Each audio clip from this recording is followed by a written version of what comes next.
여러분 안녕하십니까. 티타임의 차정입니다. 티타임 이번 시간은 여름 그리고 음악을 중심적으로 다양한 소식을 준비했습니다. 저와 함께 출발하시죠. 엄마 부탁해. 아이고.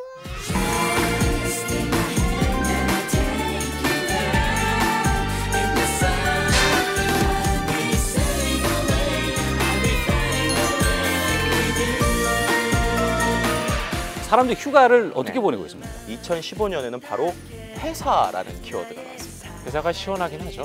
그러면 휴가도 회사에서 보낸다? 한 주간의 IT 뉴스를 정리하는 위클리 티 시간.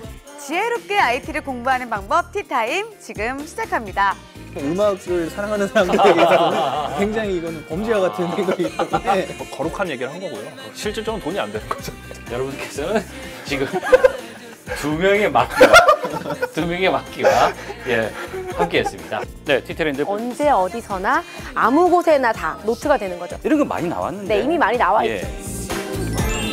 네, 오늘의 티 이제 휴가철입니다. 데이터를 제대로 분석한다면 최적화된 그런 재미있는 휴가를 보낼 수 있다고 합니다. 오늘 관련된 이야기를 해보겠습니다. 권혜강 그리고 김덕신 컨설턴트 함께합니다. 안녕하세요. 안녕하세요.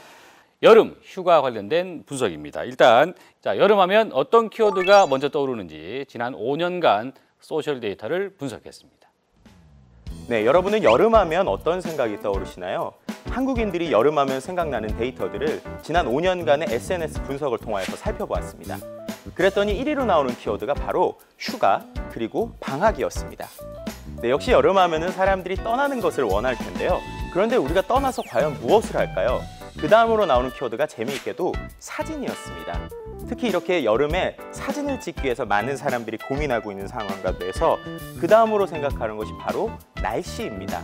특히나 날씨 중에서도 내가 가는 휴가 때 비가 올 것인지 안 올 것인지 바로 비와 관련돼서 사람들이 상당히 많은 관심을 보였습니다. 네, 그렇게 날씨가 좋을 때는 역시 여행을 떠나야겠죠. 그 다음으로 나오는 키워드가 바로 이벤트 그리고 관광지들에 대해서 관심이 많았는데 그럼 과연 우리가 여름에 가장 신경 쓰고 있는 인물은 과연 누구일까요? 재미있게도 그 결과는 바로 아이였습니다. SNS에 있는 키워드의 내용을 분석하면 여행을 떠나고 싶어도 아이 때문에 신경이 쓰이고 또 여행을 떠날 때 과연 아이를 어디에 맡겨야 하는지 또 데리고 간다면 어떠한 용품을 사야 되는지에 대해서 많은 관심을 보인 것을 알 수 있었습니다. 네, 아이까지 다 챙기고 나면 드디어 내 마음속에 여유가 생기죠. 그래서 그 다음으로 나오는 키워드가 바로 몸, 옷, 피부 등이었는데요. 다이어트 그리고 피부 관리가 자연스럽게 연결이 되고 있습니다. 이렇게 모든 것을 준비하고 나면 그 다음으로 떠오르는 것이 바로 무엇을 먹어야 맛있게 먹었다고 소문이 날까? 결국 맛집 그리고 맛과 관련된 이야기죠. 이외에도 휴가가 끝나고 나면 우리가 자랑을 해야 되잖아요. 그래서 뭐 블로그나 포스팅과 같은 단어들이 나왔고 다양한 여름과 관련된 키워드들을 데이터를 통해 알아볼 수 있었습니다. 자, 보니까 말이죠. 역시 그 여름하면 무조건 자동으로 휴가라는 키워드가 휴가죠. 떠오르는군요. 자, 휴가 계획도 해야 되는데 네. 사람들 휴가를 어떻게 보내고 있습니까? 이제 2013년부터 올해까지 6, 7월 첫 주간 휴가와 관련돼서 3년의 SNS 키워드를 살펴보면요. 예. 공통적으로 상위권으로 나오는 것이 여행, 사진, 집. 보통 그 세 가지 키워드가 지금까지는 상위권을 유지했는데 2015년에는 바로 회사라는 키워드가 나왔습니다. 회사가 시원하긴 하죠. 그러면 휴가도 회사에서 보낸다? 올해는 좀 경기가 안 좋아서 휴가를 쓰는데 이제 회사의 눈치가 보인다. 네, 또 뭐 회사에서 일을 많아서 휴가를 갈 수 있을까 걱정이 된다. 예. 이런 키워드가 특히 올해 많이 나왔어요. 그래서 온라인에서 아주 휴가 신청서를 누가 썼어요. 예. 휴가 신청서에 사인을 파트장이 합니다. 예. 거절한다. 대표이사 나도. 이렇게 돼 있네요. 네. 이거 야 설마 이랬겠어요. 그냥 네. 웃자고 했겠죠. 그렇죠. 네. 어쨌든 오픈 사진이죠. 그래서 온라인에서 나도 한번 써먹어봐야겠다. 이런 이제 대표들의 이야기가 나올 정도로 안타까운 이제 이야기가 나왔습니다. 그렇네요. 그런데 7월 말 8월에 보면 실제로 상위권 지역 중에서 1위를 한 게 서울이에요. 그러니까 결국에는 휴가를 이렇게 지방으로 보내고 싶었지만 서울에서 휴가를 많이 보냈다. 그래서 과연 올해는 정말 해외여행을 갈 수 있을지 아니면 올해도 서울 또는 강원도로 갈지 한번 기대해 볼 만할 것 같습니다. 자, 계획을 잡았어요. 네. 그러면 제 몸 하나만 옮긴다고 해결되는 게 아니에요. 그렇죠. 뭐 이것저것 준비를 해야 돼요, 물품들이. 네. 자, 이런 것들도 결국은 뭐 시기나 환경에 따라서 좀 변화하지 않겠습니까? 그래서 저희가 실제로 이제 온라인 쇼핑몰 중에 한 군데 이제 팀원에게 휴가철에 어떤 상품을 더 판매해야 하는지 데이터 분석을 통해서 그런 의사결정을 하고 있는지 한번 물어봤는데요. 그들도 이제 데이터 분석을 통해서 어떤 상품을 더 많이 팔아야 될지 결정을 하고 있다고 대답을 했습니다. 팀원 어플리케이션을 지금 접속을 해보시면 투데이스픽이라는 메인 메뉴 있는데 텔레비전 이제 예능 프로그램이라든지 SNS, 드라마 많은 것들을 종합해서 분석을 해서 예. 이런 상품을 한번 구입해 보세요. 이게 여러분의 트렌드입니다라는 것을 이제 추천을 해주는 겁니다. 뭐가 많이 팔렸답니까? 전체적으로 살펴보면 이 1위로 나온 게 아까 우리가 이야기했었던 건 좀 매칭이 되는데 유아동 의류 상품이 1위로 나왔어요. 아이. 네, 그 외에도 뭐 옷과 관련돼서 뭐 의류, 또 뭐 차렵 이불 이런 것들이 많이 됐고 또 그 다음으로는 노출이 많은 여름철 다리 관리를 위한 뭐 마사지기 이런 것들이 나왔는데 재미있는 것은 작년부터는 이 쿨 방석이 많이 팔리긴 했습니다. 그런데 시원한 방석인데 누구를 위한 방석이냐 이게 중요합니다. 누구를 위한? 당연히 사람을 위한, 나를 위한. 그런 거였으면 네. 좋겠는데 애완동물을 위한 반려동물의 시원한 여름을 위한 쿨 방석이 포함됐다는 건데 어떻게 보면 이제 우리의 가족 개념이 좀 바뀌어간다는 것도 예. 볼 수 있겠죠. SNS를 또 좀 살펴봤어요. 그랬더니 SNS에서 휴가와 관련돼서 가장 많이 나오는 키워드 기자님 뭘 것 같으세요? 애인.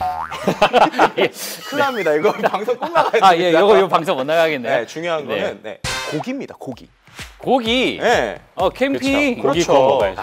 그리고 고기와 맥주, 술 이런 예. 것들이 많이 나왔어요. 또 그리고 이제 유행에 민감한 SNS다 보니까 매 상품이 조금씩 다르게 나오는데요. 네. 재미있는 것은 2013년에는 CC크림이라는 게 이제 많이 나왔어요. CC크림. 그런데 그게 별로였는지 2014년이 되니까 CC크림이라는 단어가 아예 사라졌어요. 그래요. 그리고 선크림이 대체를 하기 시작합니다. 예. 올해 같은 경우는 이제 새롭게 뭐 래쉬가드, 비치웨어, 뭐 미러 선글라스 이런 단어들이 많이 나오는데 올해 트렌드는 과연 또 무엇이 잡을지 또 궁금해지는 것 같아요. 그래요. 네.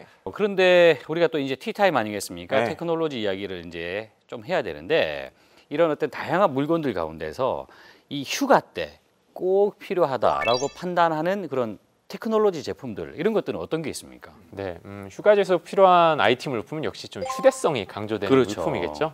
이제 일반적으로 우리가 스마트 기기 사용이 많아지면서 휴대용 배터리 이제 많이들 구입하고 계시고요. 네. 네, 또 이제 야외에서 이제 블루투스 스피커 요즘엔 요만한 크기로도 나오고 있어요. 그렇죠. 네, 뭐 휴대용 선풍기도 있을 거고요. 빔 프로젝트도 이제 휴대용으로 많이들 갖고 다니시나 봐요. 이제 공원에 가면 요즘 드론들 진짜 많이 날리세요. 드론을 날리고 있는 사람 옆으로 이제 전동 킥보드 타신 분들이 쌩쌩 달리죠. 어쨌든 이렇게 다양한 제품들이 이제 있는데 SNS에서도 좀 언급되는 걸 보면 좀 재밌어요. 노트북이 나왔어요. 노트북은 두 가지입니다. 하나는 이제 영화를 보기 위해서 여러 가지 이제 자료를 이제 비행기에서 많이 보려고 갖고 가지만 더 중요한 것은 가서도 일한다는 거죠. 이 네트워크가 잘 연결돼 있다는 게 결코 좋은 게 아닌 것 같아요. 어디서나 일해라. 어디 가서도 일을 할 수가 있잖아요. 절대 이번 휴가 때는 노트북을 꺼두십시오. 모든 책임은 모르겠습니다. 예. 이제 쇼핑을 좀 전에 이제 이야기할 때 온라인 쇼핑, 모바일 쇼핑 이런 걸 많이 하잖아요. 스마트한 쇼핑을 하는 그런 것도 또 분류가 가능하다고 하더군요. 네, 맞습니다. 저희가 이제 상품에 대해서 얘기했는데 쇼핑이라는 것 자체를 이제 좀 데이터 분석이라는 관점에서 보면 첫 번째는 전통적 쇼핑형이었습니다. 네, 일반적으로 우리가 과거에 쇼핑하듯이 별로 기술에는 관심이 없는 분들이고요. 두 번째는 이제 변화 진행형. 이분들은 이제 정보 수집에는 이제 소셜 미디어나 이제 GPS, 모바일 기술을 활용하지만 상품 구매할 때는 사실 활용을 하지 않는 거죠. 그리고 세 번째는 기술 관심형. 이제 상품 조사에서 주문에 이르는 이제 모든 과정에서 SNS, 위치 정보, 모바일 기술을 훨씬 더 좀 전에 말씀드렸던 변화 진행형보다는 많이 사용하시는 분들이고요. 그리고 기술 선구자형, 뭐 얼리 어답터 분들인데요. 이제 모든 채널에서 이제 기술을 활용을 하고 해당 기술들을 활용할 수 있는지에 따라서 내가 여기 가서 이걸 사야겠다, 이 유통업체 선택해야겠다라는 그런 선택을 내리는 분들이죠. 자, 그래서 이 판매하는 분들도 뭐 새로운 또 그런 재밌는 개념이 있더군요. R테크라고 해서. 네, 이건 어떤 겁니까? 이게 이제 여러분 이제 과거에 이제 영화 마이너리티 리포트라는 영화가 있었는데요. 이 영화에서 보시면 전자 광고판에서 이 사람한테 맞는 광고가 뜨고요. 맞아요. 진짜 맞춤형 마케팅을 해서 이런 상품을 이제 권하는 그런 장면이 있는데요. 2015년에도 지금 그런 기술이 실질적으로 가능합니다. 일단 이제 소비자의 정체를 우리가 확인을 하기만 하면 이제 유통업체는 실제로 개인화된 그런 맞춤형 세일즈를 이제 마케팅을 하는데 그것을 우리가 유통, 리테일과 테크놀로지를 합친 R테크라고 부르고 있습니다. 그래서 이제 인지 컴퓨팅 시스템도 또 이용해서 소비자들을 대신해서 구매를 도와주는 분석 툴도 우리가 있습니다. 그렇군요. 자, 실제로 어떻게 진행되는지 한번 보여주시죠. 네, 지금 보시는 화면은 여행을 갈 때 내가 어떤 물건을 가져가면 좋을지를 데이터 분석을 통해서 추천해주는 그런 툴인데요. 네, 여기서 제가 매장 직원에게 직접 물어보듯이 한번 물어볼게요. 이제 내가 14일간의 배낭여행을 가려고 하는데 어떤 물건들이 필요할까요? 라고 물어보도록 하겠습니다. 네, 여기 보니까 이제 텐트와 이제 침낭과 그리고 배낭 그리고 이제 여행지까지도 이제 추천을 해줬는데요. 네, 그럼 배낭에 대해서 한번 물어보도록 하겠습니다. 아르헨티나에 있는 파타고니아의 피츠로이 산에 가려면 어떤 배낭이 필요합니까? 라고 한번 물어보도록 하겠습니다. 그래서 여러 가지 배낭이 떴는데요. 그 피츠로이가 어디인지 그리고 시스템에서 이해하고 그곳의 계절은 어떤지 기온이나 산 경상까지 걸리는 시간 이런 것들의 정보를 확인해서 여러 가지 배낭들을 추천을 해줬는데요. 여기서 저는 이제 한 가지 상품에 좀 관심을 갖고 보니까 이제 여기 보시면 ABS라는 단어가 있는데 ABS 기술은 무엇인지 한 번 더 물어보도록 하겠습니다. 근데 제가 지금 여행지와 배낭에 대해서 계속 물어왔기 때문에 왓슨은 그것을 토대로 정확한 ABS에 대한 그 결과를 보여주고 있는데요. 이런 것처럼 저희가 휴가 갈 때 내가 어떤 배낭을 갖고 갈지 또는 아까 보셨던 텐트나 침낭 같은 것에 대해서도 이번 휴가에 이런 것을 가져가 보겠니? 라고 분석 기술이 우리를 도와줄 수도 있을 것 같습니다. 참 오늘 참 다양하게 살펴보고 있어요. 네네네. 근데 역시 또 휴가 하면 말이죠.